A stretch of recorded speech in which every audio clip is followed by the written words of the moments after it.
One thing's for sure, Spy Classroom, oh my lord, is back, and this episode was such a very good one. I mean, Spy Classroom, I said in my reaction, I cannot believe how good the mission episodes are compared to the file episodes. Now, don't get me wrong, the file episodes we've been having recently have been very, very good, but there's just no denying the writing and the the adversity that the mission episodes give that makes you like on the edge of your seat, like, oh my lord, what's gonna happen? And then just kind of ends on a cliffhanger as such. That is just a lot more than the final episodes that kind of describing everything encased into one episode. But lord, such a very good one this one was. So, the girls are targeted by the enemy, as the enemy, Purple Ant, is going around killing off spies from other countries one by one, no matter their skill level, and thus comes to our girls, the ones that were in the field from the last episode as they try to maneuver and try to see what they could do to learn intel on the different spies that are out there. They're all being targeted in different ways. Lily has the cops actually about to get arrested because apparently she's a suspect in a murder. And I can't believe how dumb she was acting, because she was assuming that these were enemy spies. And she's like, oh, surprised to see you guys come up front and face me one by one. The cops are like, what are you talking about? And her dumb behind brings her gun, which I mean, I guess is good that she brought her gun, but just the way that she did it was just not very spy-like. The other girls had different scenarios just like this one, where they had to have some adversity in some way and had to overcome it. The good thing is they have backup. You know, as Greta had said, the girls are so used to going on the offensive to go after their teacher and try to capture him that they're not really used to being defensive for being attacked themselves and how to get out of it, which as smart as Greta is, she's like, not to worry. I thought of this and I have a backup plan for it. And thank God that Greta's all over this as the actual team planner and able to actually execute on this, having backup help them out. Now, most of the episode was actually here. Monica is faced up with this other girl in an underground gambling thing. She's been kind of tricked into playing darts. It all started, of course, with her being innocent. She's trying to use her cover story as like, oh, she's not that important and not able to do things. So this one woman's like, hey, why don't you come down here and play some darts? We play a friendly game. Not knowing that it was actually a trap, that as they are playing darts, they're actually playing for stakes, because the more points that they have, the more money they owe, and of course, if they're unable to pay, they would be trapped. As she had told Monica that, oh, if you don't have the money, you can use your body, and we have all kinds of different things. So of course, I'm thinking, oh man, they're gonna use her body in a bad way. She's like, no, we could just, we have a guillotine, so we could just straight up, take your flesh, actually flesh, from her body if they need to in order to pay her debts. And she's like, you guys are twisted.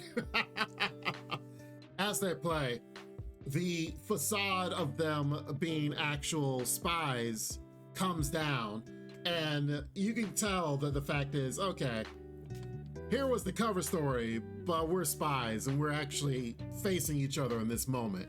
So of course, Monica had to get as close to a perfect game as possible. Now, the rich girl's name's Miranda, and she was talking about her backstory and how, like, oh, she had to keep playing over and over and over again to practice, or else she'll be whipped into shape. Sounds like from Purple Ant, because Purple Ant later talks about how he tortures people with his electric rod, an actual or electric rod, in order to get them to do whatever he wants. Now, she kept saying, oh, she's whipped to the shape, she has to win. And Monica's like, see, there's the difference between you and me. And it helps the fact that we did have the final episode to explain more about Monica's background. We know that she has natural talent in pretty much anything she does, but now her problem is that she's lacking passion. But thankfully, when she started getting ticked off that Miranda was like screwing with her, she's like, you know what? She's like, went Super Saiyan. It's like, all right, you done ticked me off this time. And thus she pulled out this beautiful move of just straight up hitting the woman's dart out of the air to ricochet and hit onto the points that she needed, which was crazy. And of course, made it to where Miranda loses. And then here, which was Monica straight up is like, well, if you don't have the money to pay me back, oh well, we will take you back and interrogate you. That will be perfectly fine. Miranda's like, nope. It just stabs her neck with the other dart, which was like, what? Just took the easy way out, which I guess makes sense when you're in a spy show, that if you're not able to fulfill your whatever you need to do, it's you just take yourself out that way. Lord, it was definitely unexpected. I was not expecting that at all, and nobody else expected that at all. And she's just gone. That's all it is. Now, like I said, this was the main part of the whole episode, which was actually a lot of fun because, like I said, the different spies attacking each other was pretty cool to see their aspect and what they would do. The other girls' engagements were not as fleshed out as Monica's here. Like I said, Sybil had an issue with a boxer, and she was being fought in the dark, and the boxer was like, hey, I could beat you even in the dark.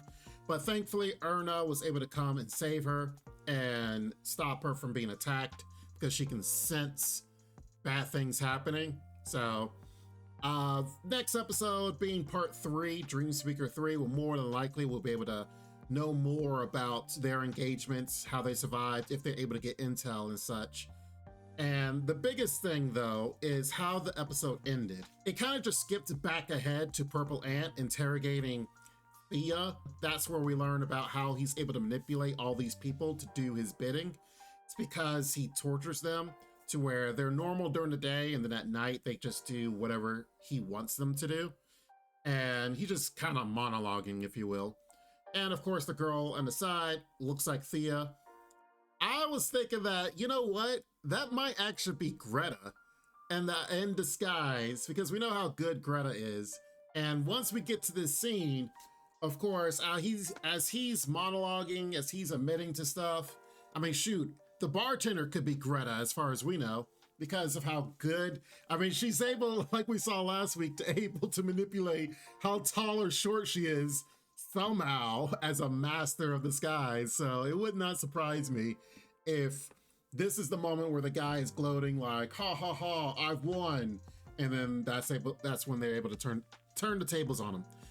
But we don't know until, it might be next episode. It might be episodes after that. Unsure. But I will say, this was an even better episode than previously with Spy Classroom. And it still keeps getting better and better. And like I said before, the mission episodes are just so much better than the file episodes, even this season. Because this season, the file episodes were actually really good. Unlike last season, they were like, some of them were just kind of like, okay, kind of just boring, to be honest. This season, file episodes have been good, and now the mission episodes are even better. It's crazy. And I'm liking it. I'm enjoying it. But there really wasn't anything beyond surface level as far as this episode is concerned. So we'll probably know a little bit more once we start understanding and learning more about the whole circle of things, and we get the whole piece of the pie, if you will. We'll know more and able to analyze a little bit deeper into it. But like I said, I think this is an enjoyable episode. Let me know what you guys think definitely in the comments down below, because I really liked what was happening and how the girls were going to get out of their engagements, and we'll probably see more of that next week. You guys take care, be safe, and I'll see you next time. Bye-bye for now. Make sure to check out the extra content on our Patreon page, and thanks to our current patrons. This ain't what you want, bitch, I'm a fucking phenomenon.